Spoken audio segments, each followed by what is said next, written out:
Ilagay na rin natin yung ating bell pepper, red and green.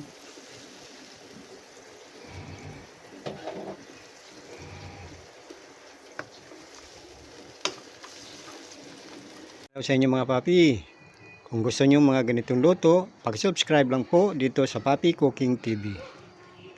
Mga papi, gagawa naman tayo ngayon ng iskabitseng bangus.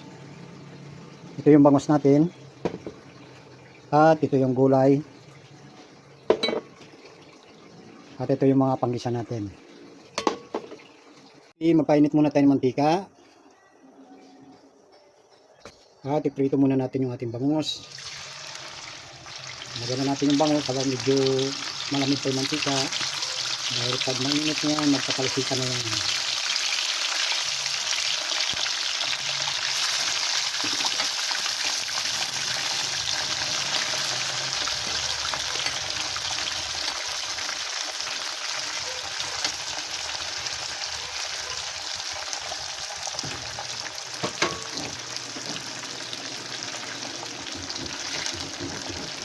Huwag natin masyadong tostado.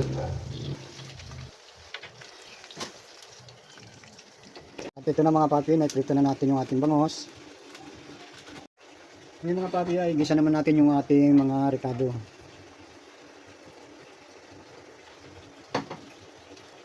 Unahin na natin itong ating bawang.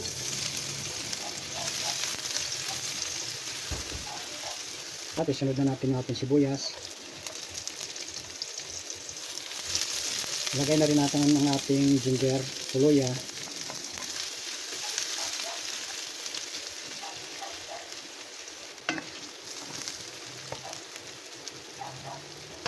Yung mga papi, maglagay na tayo ng isang bowl na tubig.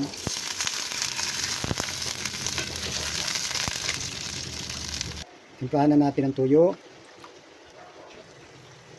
suka. Lagyan na rin tayo ng black pepper. Lagyan rin tayo ng tatlong kutsarang asukal. Ngayon mga papi, maglagay tayo ng oyster sauce. At maglagay tayo ng kalahating cubes.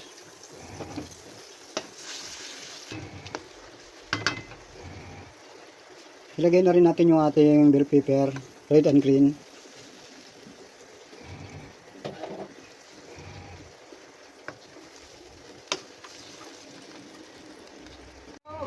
Ngayon mga papi, maglagay na tayo ng cornstarch.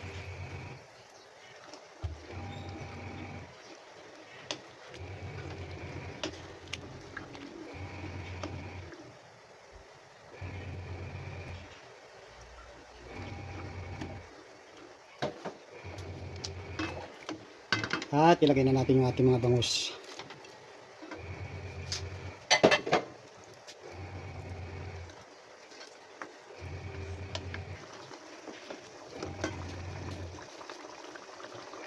Takpan lang natin sandali.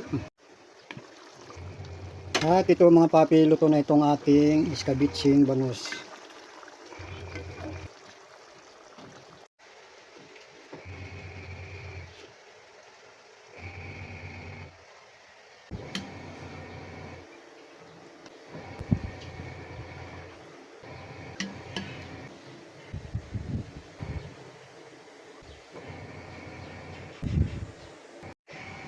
At ito na yung ating iskabitseng bangus mga papi. Sana mga papi nagustuhan nyo itong ating ginawang video ngayon. Maraming salamat.